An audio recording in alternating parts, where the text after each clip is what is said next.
Welcome to the Collaborative Synergy podcast, where we bring together passionate, driven individuals to share their unique expertise, experience, and insight.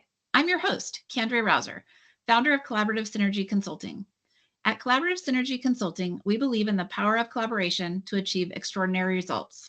Each episode, we'll dive into engaging conversations with industry experts, thought leaders, and change makers who are dedicated to making a difference. From project management and business analysis to leadership coaching and team building, our guests will share their knowledge, skills, and stories to inspire and empower you. Join us as we explore a variety of topics, learn from the best, and discover new ways to harness the power of collaboration.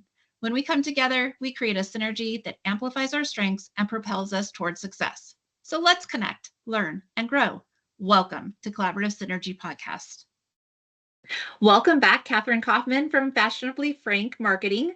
You may remember her from our earlier podcast on marketing for entrepreneurs. Today's podcast is about marketing for students, and it was inspired by her coaching my daughter on marketing as she was considering what to study for her bachelor's degree. My daughter was so excited to share what she learned after talking with Kathryn that I thought this would be a great topic for our podcast. So thank you, Kathryn, for agreeing to come back on the podcast and share your expertise for some of our audience who may be thinking about studying marketing in college. Thank you so much, Kandria. I am honored to be here again, and I can't wait to get into this conversation. Kathryn, I know last time I had you do a little bit about yourself and about your business so that everybody can learn a little more about you. And because some of the people may not have heard your first podcast with me, do you want to share just a little bit again for our listeners? Yeah, sure. So my name is Kathryn Coffman, and I own Fashionably Frank Marketing. It is a digital marketing agency based in Olympia, Washington, and I serve all sorts of nonprofits and small businesses with what I call content marketing, which is really a combination of social media, blog writing, email marketing, SEO, all of those good things. And I also do web design as well, and I've been doing it for 10 years now. This December is my 10-year anniversary. So it's been quite a fun journey, and I started when I was 21, right in college. So I feel like I have good insight for this podcast. Congratulations. Wow, 10 years. I didn't realize you've been doing this for a whole decade. That's impressive. Well, are you ready to jump into our questions? Yes, that sounds great. Okay. What are the core principles of marketing that students should master before entering the workforce? So I would say this is a tough one because I feel like you could learn so many different things, but the most important things would be like the core general marketing principles, sales principles, as well as PR or public relations. Also, for example, like understanding a bit of consumer psychology goes a long way. And that's something that I personally found super valuable. Fun fact, I was a psych major before I went into marketing. I thought, oh, not many people are doing it. I don't know if I could make a living doing marketing. And I found a lot of help early on in my life and my anxiety journey from therapists. And so I wanted to become a therapist. But then I said, oh, my love is really on digital media. And so I pivoted, but I was able to take a lot of what I learned from my psych classes. So that said, I feel like a lot of what truly matters in modern marketing, especially like digital marketing, social media, and web design, is really self-taught. In my experience, a lot of the college classes were a little bit outdated. They're often like 5 to even 10 years behind the current trends. It's a very fast-moving, fast-paced industry. So it's really about being proactive and like teaching yourself, going the extra mile to be a lifelong learner, and teaching yourself the current trends and standards outside of the classroom as well. I think it's interesting that you called that out. As I teach classes, I hear that from other professors. They try to find a book that fits whatever their topic is, and things just get outdated so quickly these days that having that real life experience or having a podcast where we get to talk to people real time about things happening in the moment is so exciting. So again, I'm so glad you're here to help with that and share the latest and greatest things we can't even get in the books today in the classroom, and hopefully inspire people to learn more and dig deeper and still get the books. How has marketing evolved over the last decade, and what key trends are shaping its future? It's wild to reflect on how much it has changed in the past decade. Like I said, I started my business a decade ago, and a decade ago, it was really about like being millennial. Like I'm a millennial. I was what was cool back then. And so I even had a tagline for my business where it was like millennial driven or millennial owned. And now I'm like, okay, we got to reel it back. We can't have that right now because I'm not cool anymore. And Gen Z and Gen Alpha is taking over. So kind of priding myself on being millennial was really big back in the day, along with Instagram filters like Valencia and Clarendon or whatever they were called. They were the coolest thing. When I first started self-teaching, even before college, it was MySpace and all of that. But now with Gen Z taking the reign, it's less about that polished presence, and the emphasis has really shifted towards authenticity and really raw, relatable content. So less polish, more realness, and they even kind of like that like vintagey, retro, unfiltered vibe. So really all about selfies with no makeup, kind of like looking a little disheveled. They want what's real. They don't want the beautiful branded photography, which I'm still a sucker for. I really love it. And video is also king right now, whereas a decade ago, we leaned heavily on static posts. There were only chronological feeds, and we have a little bit of that still, but not as much anymore. So you have to put a lot more effort into your content. We're also seeing a huge push for ethical transparency. I feel like younger audiences really want to know that brands and influencers are being genuine and they're not just pushing products without integrity. For example, like there's a common brand out there that offers therapy. And I will say that if you look in the comments of every influencer who's sponsored by this brand, it's like, why are you doing this? This is not a good brand to like partner with. And I think that based on even just common corporations or businesses, people make a judgment about that influencer. So being really trying to decipher who you partner with is really important, and taking time to be intentional about who you partner with.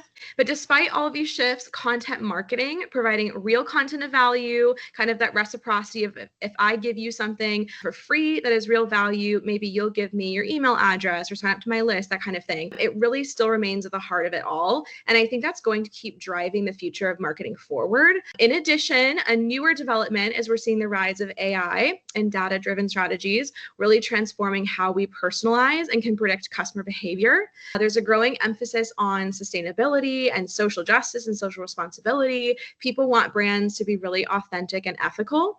And I think that all of these trends are reshaping marketing's future in a really exciting way. I think when you were talking about the retro, I love as I see more and more kind of marketing and like shirts or whatever it is that people are creating that have kind of that retro nostalgia. It's kind of fun to see come back.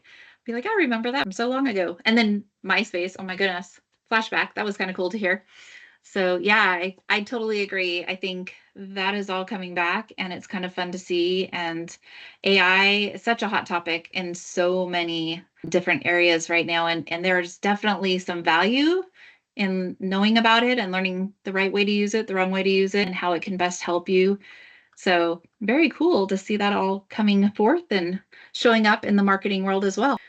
What are some common misconceptions about marketing that students should be aware of?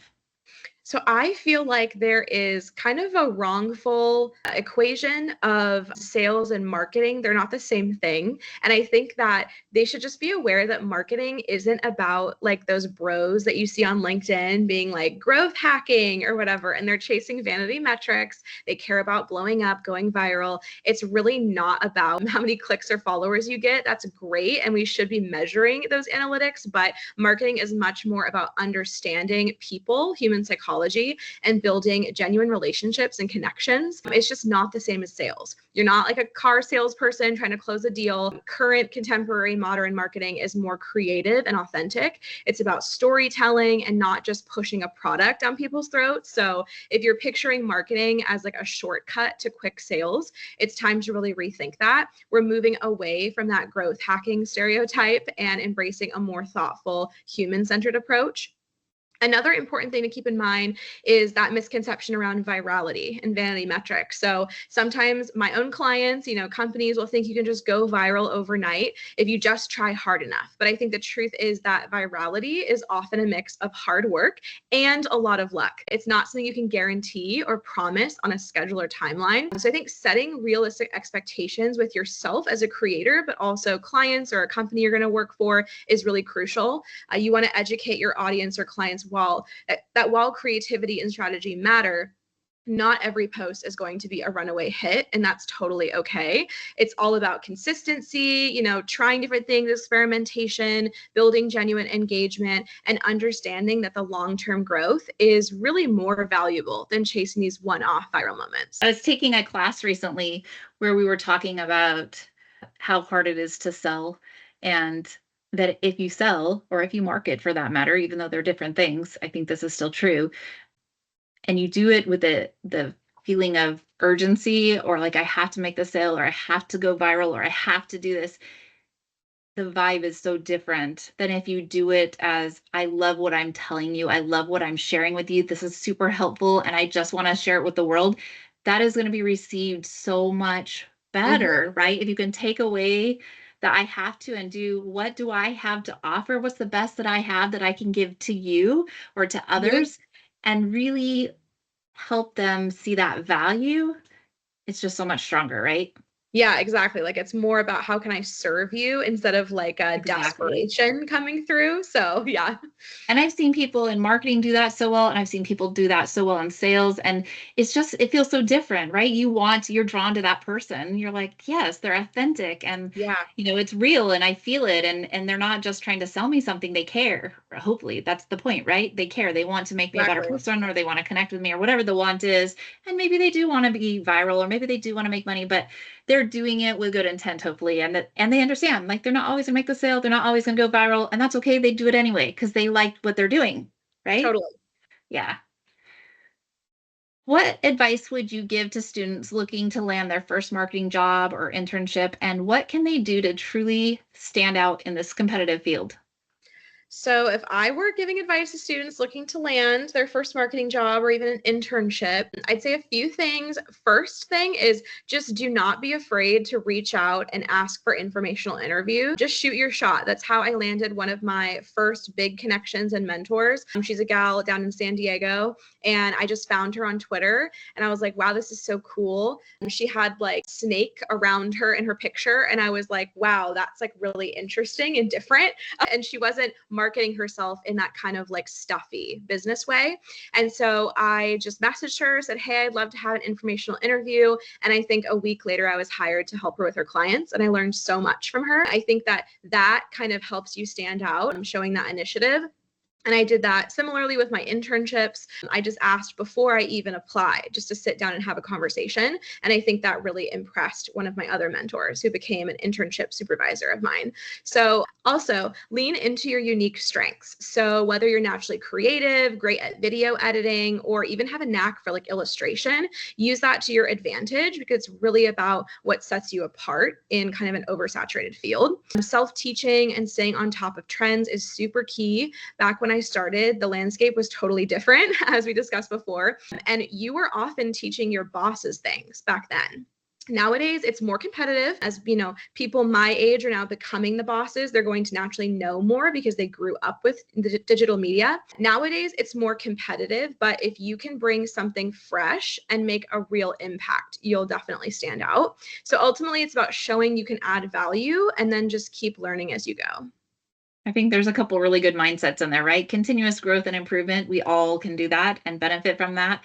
And just having that open mind that we each have different strengths, and we bring different strengths, and that makes us stronger. So really learn what it is that you are naturally good at, like you said, and then be able to articulate to others, this is what I bring to the team, or this is what I have to offer. Here's the best that I have, or the service I can offer to you. And then keep building that toolbox, because you're just going to become better and better, right? You'll have more to offer, more services you can provide, and hopefully expand your marketing expertise, or whatever it is that you are excited to be doing. So yeah, all great advice for them. Beyond that, what skills are most valuable in today's marketing world, especially those not typically taught in a textbook? Yes, that's a great question. I feel like in today's marketing world, some of the most valuable skills are the ones you won't find in a textbook, like I said earlier. So for instance, video editing, keeping up with these fast moving social media trends, for example, are huge. A lot of it really comes down to immersing yourself in the culture and just being an active user. I'm always really surprised. I've had a couple interns who've come to me and they've said, I don't like social media. I just want to get into marketing. And I think there's a disconnect there. And I don't see many of them continuing on on, because it really has to do with the passion behind it. And also, like, if you get bored of it, unfortunately, you have to be immersed in it. And so it's going to be kind of like a constant challenge fighting yourself if you're not naturally drawn to it. Understanding internet slang, meme culture, and the latest kind of like inside jokes. My parents have no idea what's going on. They're boomers. And I think it's something you really can only pick up by being engaged in the platforms daily. It's like completely different from anything else we've ever seen. And it's not something that a classroom can truly teach you because it's moving so fast and their textbooks can only be printed so often. So my advice to you is really to dive in and be part of the online world. It's almost like a second language. So if you really want to do social media marketing specifically, you have to actually enjoy and use it. That's what helps you stay on top of trends to jump on, like Taylor and Travis's engagement recently at the time we're recording this, or the latest Met Gala or Super Bowl memes. Ultimately, like, being immersed and passionate is what will set you apart. So funny. You just made me think about my children tease me so much because I don't know the terms they're using. I had to look things up, like what's 6'7"? It's nothing, but people say it all the time. I had to look it up. And, they tease me because I was like, always watching the different things going on, it comes up in my feed. I'm not seeking it out. It just kind of shows up. And then once you watch it, it shows up more. But, Yeah. Taylor Swift, I didn't even know I liked as many of her songs as I liked. And then all of a sudden I'm like, wow, she's really good. I like a lot of her songs. Ed Sheeran, same thing. But my kids will tease me and they kept saying like, Taylor's engaged, Taylor's engaged. I'm like, oh, social media does it all the time. And then she really was. And I'm like, oh my gosh, that's so exciting. I'm like, I can't believe that's me saying that, Right. And then it was like every single business jumping on it and making memes about, like, it was like a chiropractor's office being like the feeling when you get like a good adjustment or an alignment. And it was just like them together. And it was like my chiropractor, and they put it over Travis, and then like me, and they put it over Taylor. Like, that's such a simple meme, but that is very common. And you have to jump on it like same day, 24 hours, 48 hours, that kind of thing. There were some really good ones that went out right after that happened. And I mean, it's fun. I like to see it. I think she's wonderful. She's accomplished so much, and that's so cool to see her happy and to see him happy. And I'm excited for them. But yeah, it was super fun to watch everybody just like jump on that bandwagon and all the funny things that came out of it and the cute things that came out of it. Super happy for them and very romantic and fun to watch. You need that in the world, right? We need some happiness in our world. We need some joy in our feeds. That's right. Thank you, Taylor and Travis, for the joy. We appreciate you. Okay. How is AI and automation transforming the marketing profession? Yeah, so I feel like in terms of how AI is transforming marketing, I'd say it's been a really powerful tool. Obviously, there are some real concerns, but I would like to look at it as more of a powerful tool rather than a threat, at least so far in 2025. We have no idea what the future holds. And while there are those concerns, it's something to be mindful about and kind of like tailor how you're using it. I really see it as a way to become more creative and productive. So for example, I use automation tools all the time, like social media schedulers, even different video editing techniques where it can kind of cut out all of your ums, for example.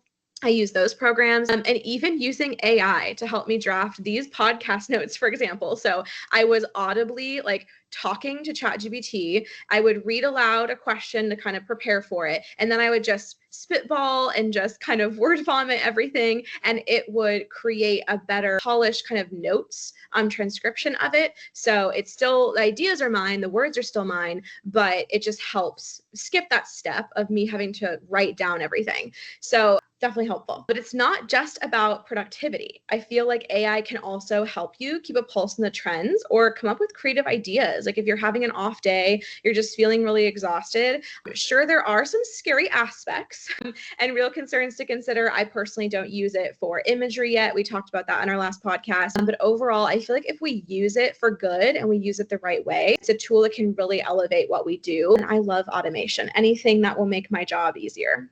I was thinking back to when Kylina was preparing for an interview, my daughter, and she was amazing at using AI just to prepare for the interview. She would talk to the system. She would tell it that she's going to this interview and ask it to ask her some questions. She would respond to the questions, and then it would tell her she did well or didn't do well. And I was like, since when is this a thing? I love that. I could hear her in the other room, and I was like, oh my goodness, who taught you that? And it was great. And it was really good feedback. So, I mean, I was like listening to see if it was good feedback too, because I was going to tell her if it wasn't, Yeah. but it was really good feedback. She did a great job. And then I had the opportunity to actually hear the interview because they did it via conference call at Oh, awesome. my house. And so I'm working in the other room, but I can kind of hear, and she was awesome. She got the job and that was very cool. But it was just kind of fun to see how she's using AI. I mean, you can use it for marketing. You could use it for your interviews on the different marketing jobs. You can do searches on companies that do marketing. You can set up Yeah. informational interviews. You can use AI to come up with some really great questions because you never want to show up to an informational interview without having something pre-thought Completely. of that you're going to talk about, right? You Mm-hmm. might adjust as you're there, but don't come empty-handed. So yeah, there's so many ways you can use it in a very productive and efficient way to make you stronger, but not in place of you, right? Yes, You still completely. have to contribute to make it yours. So Yeah. yeah, good point. What are some must-know digital marketing tools for students entering the field? So, for students just diving in, I would say kind of focus on the tools that can make your life a lot easier, kind of similar to AI. First and foremost, a social media scheduling tool like Later is a game changer. I've tried a bunch, Zoho, Hootsuite, Planoly, but Later is my personal favorite because it's just so seamless and pretty and user friendly. And then just try to get comfortable with a basic video editor like CapCut or InShot. And as you level up, you can move into something maybe like Final Cut Pro or Adobe Premiere Pro. I use Premiere Pro. For Pinterest, a tool like Tailwind is fantastic. You can kind of batch post a whole bunch of pins throughout the whole month or week. You don't have to spend time every single day. For websites and blogging, I would definitely recommend getting familiar with Squarespace. And for email marketing, tools like MailChimp and Constant Contact are great starting points. Though you might also look into something like ConvertKit if you're doing more advanced, like drip automation campaigns and working with like an internet personality or someone who has a really strong online brand where email marketing is going to be like the forefront of everything they do. But there's so many options out there, and mastering a handful of these core tools that are the most popularly used will definitely set you up for success no matter where you get hired. You've said so many that I don't know personally, and I'd have to look up, but I'm curious, do you find that there's a lot of overlap, as in like the skill that I use in one carries over to what I would need to know to kind of pick up and go with this new tool? Do you find there's a lot of overlap? Feel like it, maybe not so much within like what each thing is used for, but definitely if you were going to like from company to company, for example, and one person used Hootsuite and one person used Later, 100% they're virtually the same thing. Just one tends to have more errors and isn't built as well, or maybe isn't as robust with features. Like Later, for example, I love its Instagram feed preview tool. I haven't found that in any other planner that I've used. Planoly is very aesthetic. It was kind of marketed for women entrepreneurs, and it is great, but I had so many errors and it wouldn't Mhm. publish posts. So I think within the niche of what you're doing, all of them are very similar, like Final Cut Pro and Adobe Premiere Pro, probably very similar. But yeah, once you learn one, you can kind of translate it. But within each skill, MailChimp and Constant Contact, super simple, but email marketing and social media scheduling, very different. I took some classes on Adobe recently, and it was fun to kind of jump back into it because I haven't used it for so long. We've also used Inkscape. I don't know if you've used that. I It's haven't. a free tool you can download. It wasn't super intuitive, but as I took the Adobe kind of refresher class, I realized there was a lot of overlap for me. I was like, oh yeah, I Yeah, remember that button. Sometimes the icons are a little different or the way it functions is a little different, but the general, it can both do what you need done. You exactly. just have to play with it a little bit. I think taking those classes though help expose you to what it's capable of doing. And then you just have to dig around sometimes to figure out how this new tool also can do that, right? Totally. Yep. Yeah. Many of the students today are familiar with social media, but how does it help with modern marketing strategies? Are there other creative or strategic tools that might be worth exploring? Yeah, absolutely. So while social media is a huge part of modern marketing, there's definitely other strategic tools that you can explore. One big area is SEO. I kind of floated that earlier. It's search engine optimization. But now AIO is kind of taking over, and that is artificial intelligence optimization. So AIO is what drives the AI overviews at the top of your search engine searches. So like Google will have the AI overview from Gemini. You might have recently noticed this. And this means that not just using using those long tail SEO keywords, but also structuring your content in a way that's skimmable and conversational. So think FAQ style blog posts that the AI driven search engines will love to pull from. And on top of that, email marketing is a whole other realm where you'll want to understand incentives like freebies and how to really build a strong opt-in offer. It's kind of a whole world of its own. And of course, video editing does go hand in hand with social media, but is its own essential skill set. You can really make videos for anything, YouTube, beyond Reels. So the opportunities are endless. Those are really the three main buckets I would focus on. So blogging and SEO, email marketing, and social media. Tapping into each of these areas will give you a really well-rounded approach to digital marketing in 2025 and beyond. I love learning. We've talked in the past about all the different classes that I've been learning about, all the different topics I've been learning about.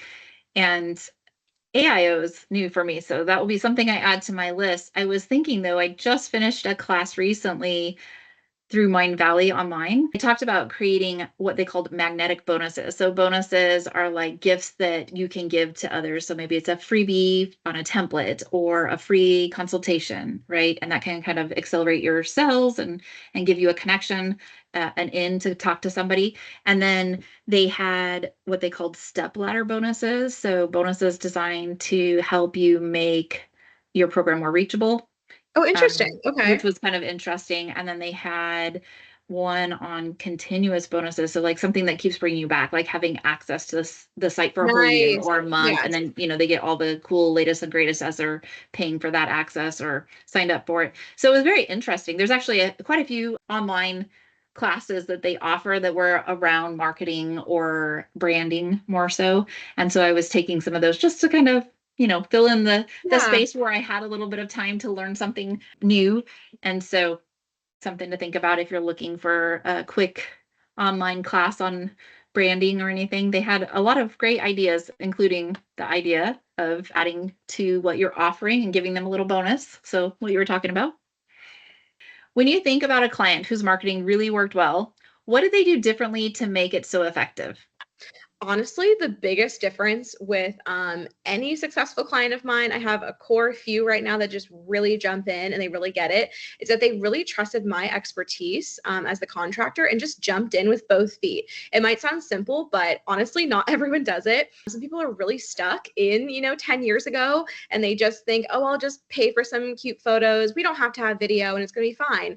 And that's just not really the case anymore. So the clients who really succeed are totally open to trying new things, whether that may have been, jumping on the latest Taylor meme, using video content, or updating their aesthetics to match what's current and what audiences are looking for in 2025, because they were willing to be flexible and jump on trends quickly.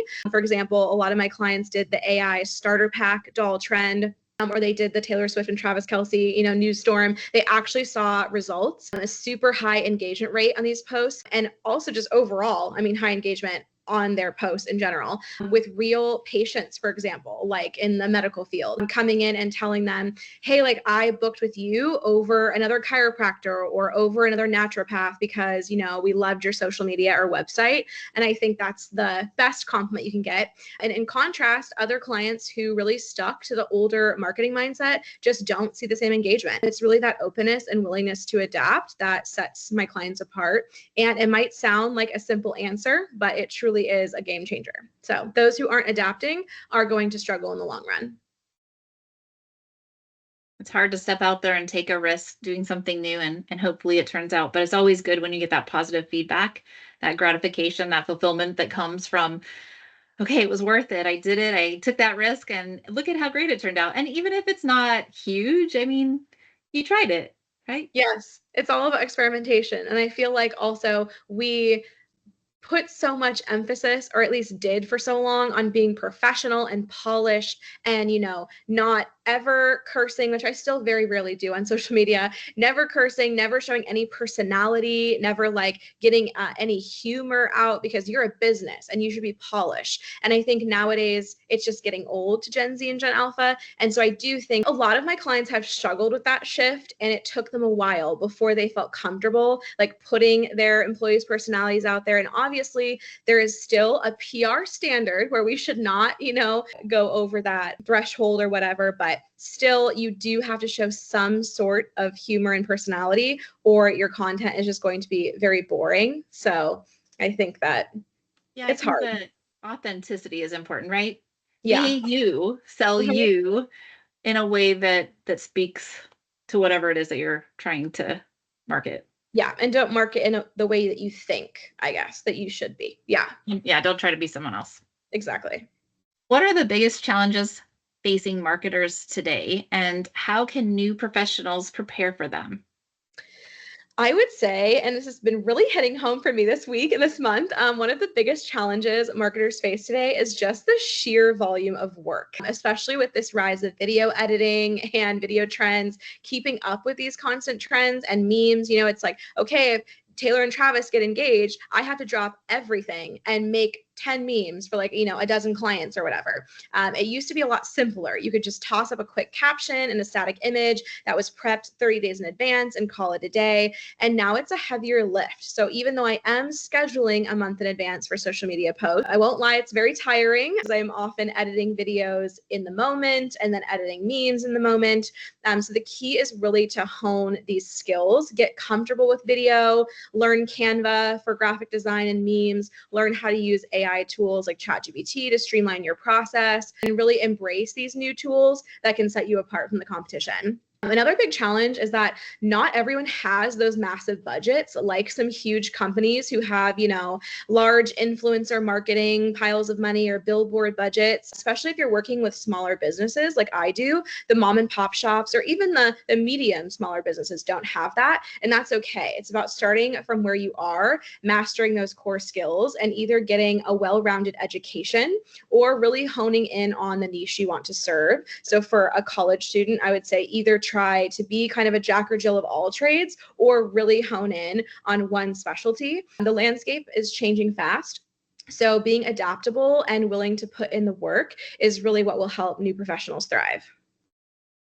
And partnering. I mean, I think one of the things we forget sometimes is you may have a really strong skill set and maybe I have another skill set, and just think of how powerful we are when we Exactly. can use both skill sets and Mhm. collaborate on something, and the synergy that comes from that. Awesome.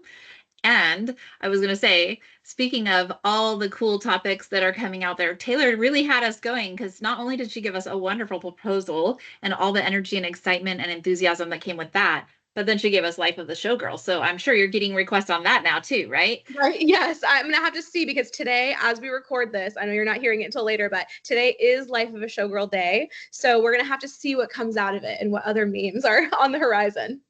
I've already seen some on social media that I'm just loving to watch, super fun. I'm not doing any personally for my business, but I'm enjoying everybody else's. It's awesome. Great job, Taylor. You keep us on our toes. What aspects of marketing are often glamorized, such as our showgirl, but rarely talked about, honestly?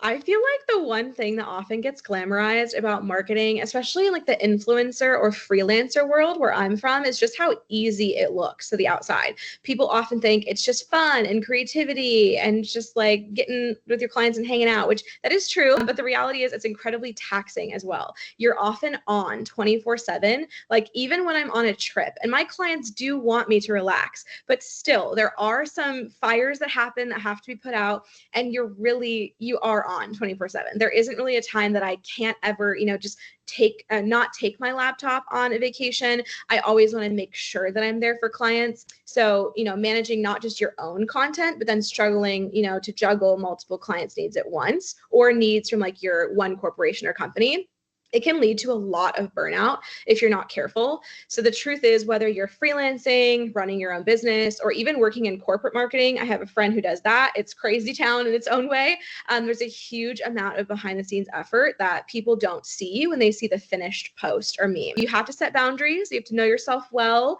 and find ways to recharge. The pace of social media and trends is honestly relentless, and it's easy to underestimate how much work your job is going to take. So having a realistic view of the effort involved and then prioritizing that self-care is super important if you want to thrive and not burn out in this field. So important. And not just in marketing, I think in any field, right? We just have to know how to rest and keep at our best. We want to give the best we can of what we have to offer to others. There was a TED Talk on the 7 types of rest that I thought was really interesting. And I believe she talked about physical, mental, emotional, social, creative, sensory, and spiritual. So if you're Wow. interested in that, you can look it up, you can Google it, or you can go to TED Talk. But I felt like it was a good reminder. I don't think I was surprised by it, but I think thinking about it holistically as if, try to hit as many of those 7 as you can, you'll Yeah. feel more rested was super helpful. So another little tidbit in case you're wanting to get some more rest in. Love that. What questions should students ask themselves before committing to a marketing career path to see if there's a natural fit for them? I feel like when you're thinking about whether marketing is a natural fit, you should definitely ask yourself a few key questions. First, do you genuinely enjoy creativity and using these digital outlets? Like I said before, things like blogging, making videos, scrolling on social media, doom scrolling, and just being immersed in the internet culture. Do new meme cycles excite you? If these are already hobbies that bring you joy, that's a good sign that you might thrive. You should also consider whether you have good self boundaries and that ability to say no. Marketing is definitely a people pleasers field. I know firsthand personally, and it's easy to get overwhelmed if you can't set limits, either with yourself or with clients. And you need to be comfortable with a certain level of chaos and constant change. Unlike more structured careers, marketing is a field where you're always on, always innovating, and always dealing with these fast moving trends.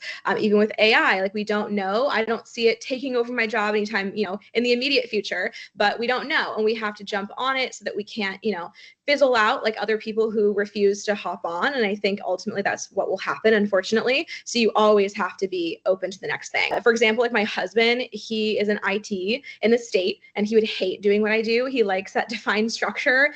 He likes just being given a task list each day without any chaos. Like he likes just showing up and being told what to do. So if you like this bit of unpredictability and you thrive on variety, that's definitely a plus for working in this field. I love that all of my clients are in different niches. So I'm learning about naturopathy and different herbs, and I'm also learning about HVAC systems, and I'm learning about stormwater and sustainability. It's always very fun to me, and there's never a dull day. So in short, I think you should be honest with yourself about your love of creativity, your resilience in the face of rapid change, and your ability to manage boundaries and self-care in a field that's always evolving.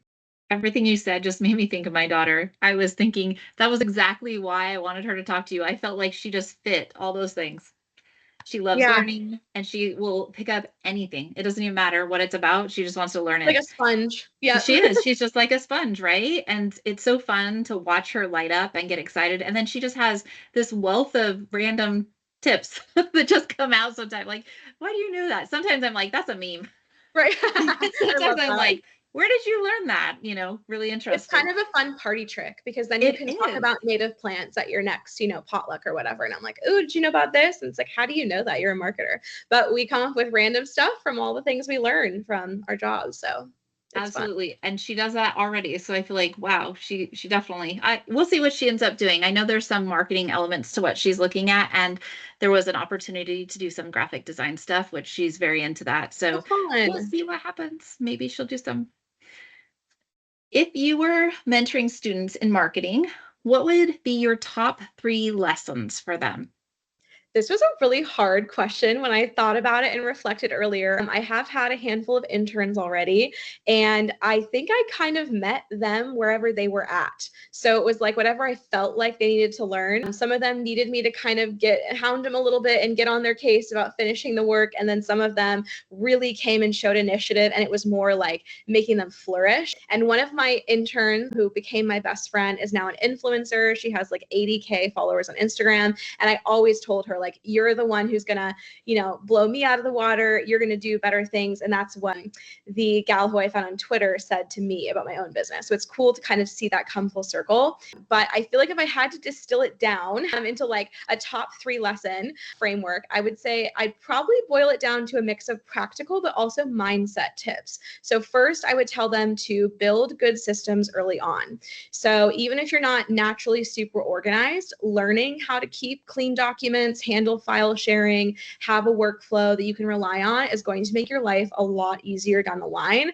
I'm like the queen of type A color coding all of my Excel sheets. You don't have to be quite as crazy, but definitely having like Dropbox or Google Drive, having a good system, maybe like Asana or a different like task manager that you can, manage your different clients or projects on, that's going to be really key to your success. And then second, I'd encourage them to always advocate for their ideas and not be afraid to take risks. Like we've said before, like marketing is a lot about experimentation. Sometimes you're throwing spaghetti at the wall and seeing what sticks, and that's totally okay. It's about being bold enough to put your creativity out there and your personality out there and kind of see how it goes. And then third, I'd also remind them that a little bit of fake it till you make it isn't a bad thing. One of my bosses early on in my retail days when I was working at the mall said, "Fake it till you make it, ladies." And she was an awful boss in other ways, but that was one thing that really stuck with me. And I kind of carried it into my marketing world as well. And there's always going to be a learning curve. It's okay to grow into your confidence as you go. We all have imposter syndrome on day one. And honestly, for many years afterwards, I would say probably year 8 and 9, I started to actually feel more confident in myself. So it took a long time. So at the end of the day, it's all about staying resilient, enjoying the creative process, and knowing that every marketer is constantly learning and everyone else has imposter syndrome too. All super helpful tips. I'm glad you shared those. And I was thinking about that full circle, and this podcast is my way of doing the full circle, right? I love teaching at the colleges. I love going to different businesses and doing coaching workshops. And I really love doing the podcast. So I get to meet with people like you and talk through all their expertise, learn so much from everybody that I talk to. And hopefully the listeners are learning as much as I am and even more maybe, and really finding what they value out of each session that they listen to. So I just want to thank you for joining us and sharing your marketing expertise and insight with me and the listeners. And I'm just wanting to let the listeners know if there's anyone that wanted to learn more about you or about your marketing, is there a good way for them to reach out? Yes, thank you so much for having me on, Candria. It's always so much fun to have these conversations with you. If listeners are interested in gathering any additional marketing tips along their journey, or they want to reach out to me for any reason, they can easily find me on my website at www.fashionablyfrankmarketing.com. Kathryn, it was a pleasure having you on the podcast, and I hope you'll come back again soon. Thank you.